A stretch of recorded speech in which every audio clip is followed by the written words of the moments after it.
Hello, welcome back to Bethel Evangelical Free Church Hanley on YouTube. I'm Pastor Gervais Charmley. This is another video in a series on Shropshire churches.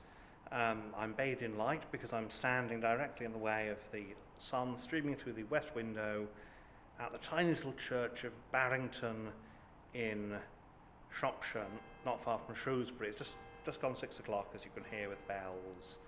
And this is a little church with a great past, but sadly probably little future. Certainly in terms of public worship, it is due, it seems to be closed for public worship in the not too distant future. And so this is going to be a rather sad opportunity to look around this building, and hopefully it will be preserved rather than being despoiled in the future. The Church of All Saints, Berrington, I'm sorry I misspoke, has an ancient origin. The oldest thing in it is the font with its strange faces round the outside. If we count them, we've got 1, 2, 3, 4, 5 faces. There's some kind of horse there. It's a 6th big face. There's something, perhaps a heart.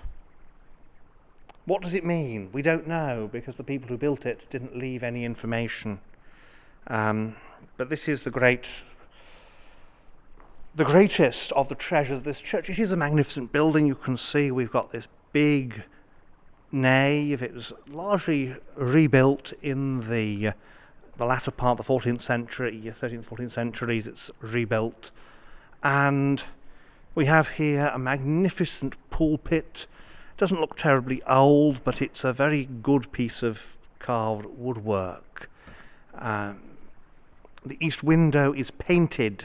There was a local Shropshire school of painted glass, and that's going to be early 19th, maybe late 18th century. Various memorials here to the Williams family of the parish, Eton Marscott, and that they were the big house family. And so much, of course, will be due to these big house families, and so much has changed over the centuries so that these families no longer exist, many of them, and the churches that were dependent on them are not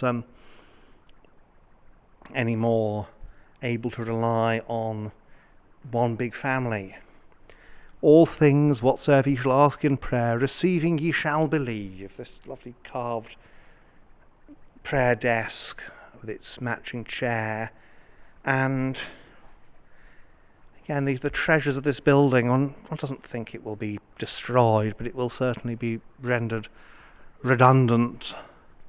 And there we have the incarnation, Christ coming to earth, laid in a manger, and then the ascension. He was received up into heaven. The walls have been scraped in the 19th century. There is a low kind of screen with these heating bars on the front, reminding us that it does get quite cold here in the winter. The church is still used for worship at the moment. There's another one of these wooden memorials, wooden knights there in his niche, and there he is. We're not sure who he is, but he is a noble knight indeed. And the little lady chapel here with the memorials and the stained glass window. It's a very typical little church, and like all of them, it has these little treasures. It's these little things that interest the visitor. Here we have the Reverend Daniel Austin, 1714, 1787, rector, 1743, 1787, and his wife, both sadly somewhat affected by damp. This tiny little aisle, you can see really it is for the Lady Chapel, but it does allow for a little bit of extra seating back when extra seating was needed. The tower contains some funerary hatchments, and it's all very lovely, very well kept, and to think that it will soon cease to be, or is intended to cease to be a place of worship, is all desperately sad. The pews are Victorian, much of the interior has been renewed in that period. Again, it's quite normal at that time. They believed in making these buildings fit as much as possible. It's believed to have a Saxon foundation here. The nave is 13th century, the south aisle is 14th century, the chancel is 14th century. And we have, of course, the monument, the knight. We know not whom he was, but he is a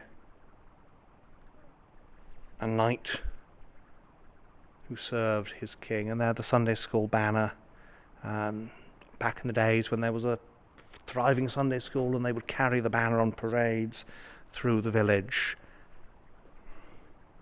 And in recent years, a little toilet at the back, because here, this is the 21st century after all. So we'll go outside and have a look around. So here we are outside at All Saints, and you've got the little porch, Victorian addition, although again in the Middle Ages there almost certainly would have been a porch across the road, and so common in these cases at the manor house. Manor house and church side by side. There is the manor house, dog barking. The old sundial now lost its dial, so it won't work in helping you to tell the time. And here Thomas Wells of Eton Mascot Hall, Esquire, Lord of the Manor of Berrington, died 20th April 1876.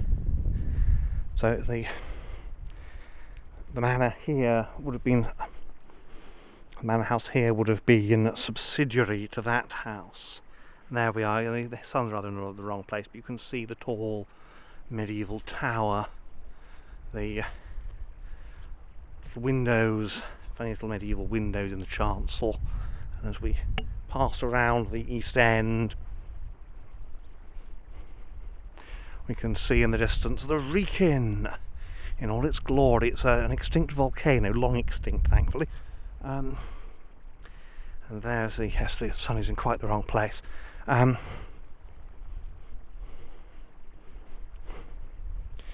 here we are, the north side of the church. The graveyard here is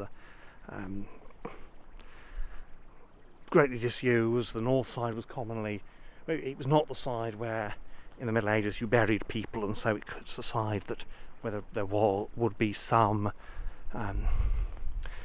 spare room, but no more, of course, no more. And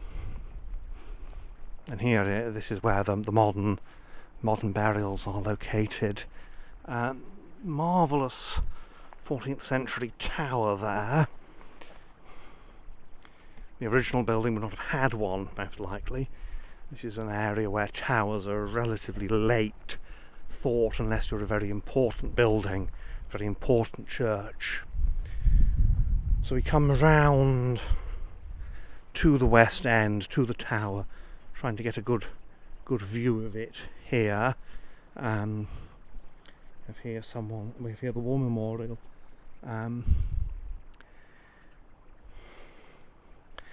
And down in the churchyard extension, there is probably the best view of the tower.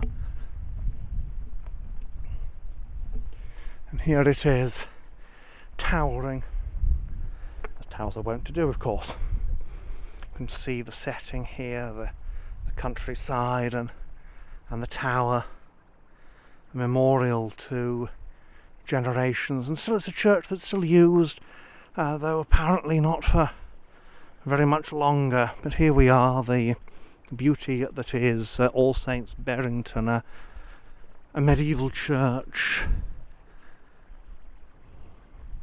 One of those churches that they say of these, well, it's just an ordinary building, an ordinary church. Well, there are no ordinary medieval churches in that sense. Let's withdraw a bit.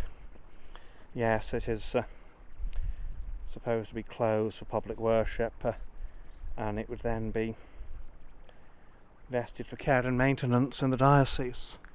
Care and maintenance meaning, of course, surplus to requirements, redundancy reserve, and then will be most likely put up for sale unless someone can rescue it, unless it's rescued by a conservation group.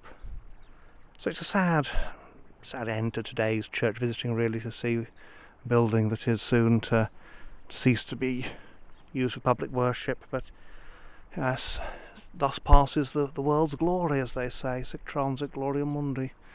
And so there we are, All Saints, Berrington, and we remember, of course, that while the little local church may be closing, God continues on, and he continues his work, and the Church of England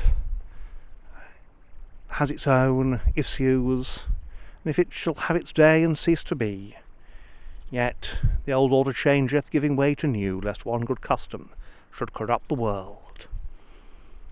So I hope you enjoyed watching this, for all the slight sadness to it, knowing this building is to close, and I trust that the Lord will bless you and keep you in his ways. Thank you for watching. Amen.